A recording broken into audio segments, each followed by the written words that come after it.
अखिल भूमंडले सर्व शिरोमणि मुनि समाज के संस्थापक आदि मुनीश्वर योगेश्वर सदगुरुदेव शिव मुनि महाराज की जय।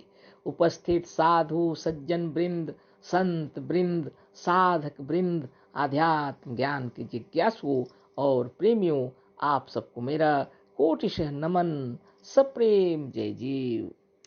आध्यात्मिक चर्चा चल रही है और ये मुनि संगीत सुधा से है ना। मुनि संगीत सुधा से अभी बातें हो रही हैं और उसी पर बातें करेंगे। क्यों मजहब से मजहब लड़ता, व्यर्थ बात ले सदा झगड़ता, छाई आत्म बुद्धि पर जड़ता, ईश्वर को ले गलता सड़ता, सत्य ज्ञान को नहीं विचारा, ईश्वर है चैतन्य हमारा।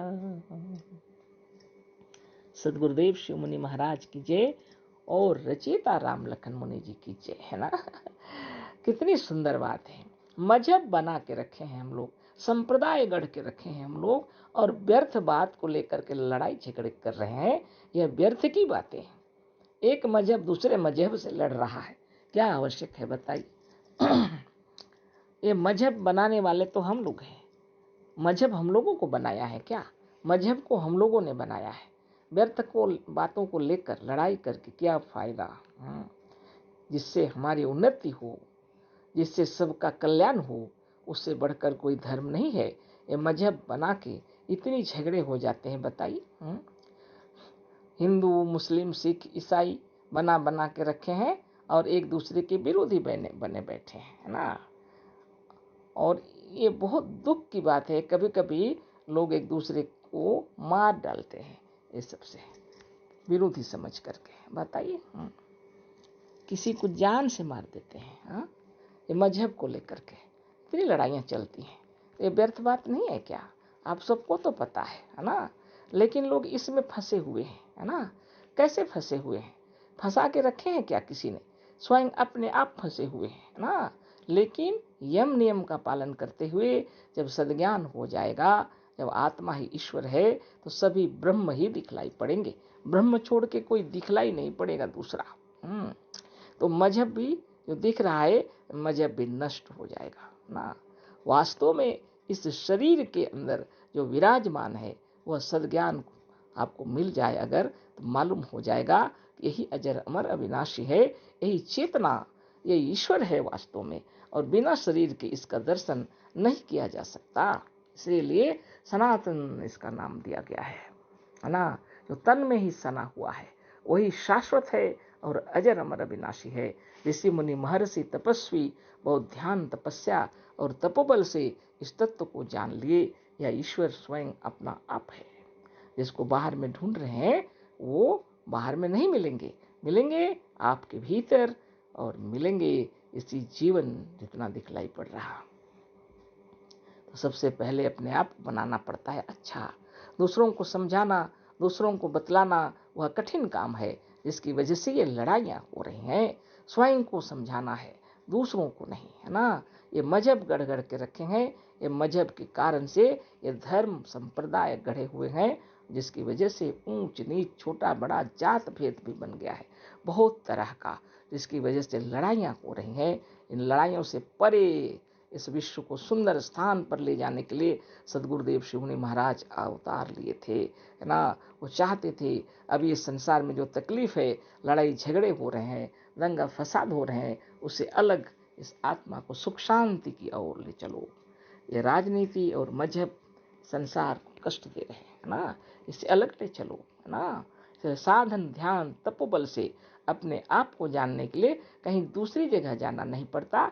अपने घर में सुख शांति से सुबह सवेरे उठकर शौच से निवृत्त होकर के अपने आत्मा का ध्यान कर लेना चाहिए। इसी शरीर के अंदर अपने ध्यान करने का विधि आपको मुनि समाज बतलाती है ना। बहुत लोग ध्यान तपस्या कर रहे हैं, लेकिन चक्र भेदन साधन कर लेने से मन निर्मल और निरामय होगा। निर्मल और निरामय होते हुए ओम प्रणव प्राणायाम चक्र भेदन ये सब करने से यम नियम जो हम लोग बाहर जगत का योग भी सिद्ध हो जाता है। यम नियम तो बाहर जगत कर्म योग है, और कर्मयोग मन ठीक रहे तो सब ठीक हो जाता है ना। तो बुद्धि हमारी निर्मल हो जाती है जब, तब ये झगड़े नष्ट हो जाते हैं, है ना। इसी बात को उन्होंने लिखा है बहुत सुंदर ढंग से।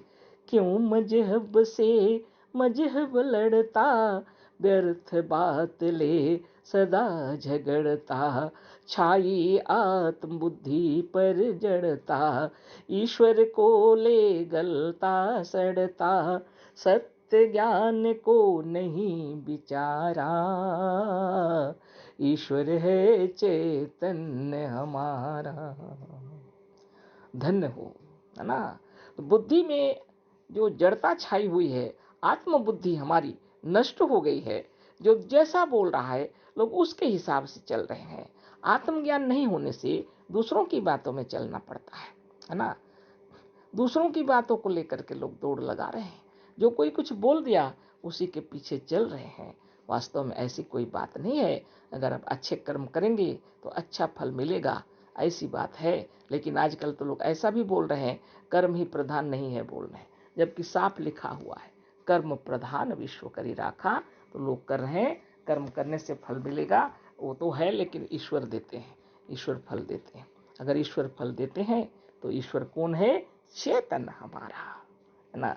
ईश्वर है चैतन्य हमारा। जो इस शरीर में विराज रहे हैं वही हमें फल देते हैं। फल देने वाला कहीं सातवें आसमान में नहीं बैठा हुआ है। फल देने वाला कोई कैलाश पर्वत पर नहीं बैठा हुआ है। फल देने वाला किसी स्वर्ग में नहीं बैठा हुआ है, किसी नरक को संचालन करने वाला नहीं है। फल देने वाला आप अपने भीतर विराज रहे हैं। ईश्वर है चैतन्य हमारा।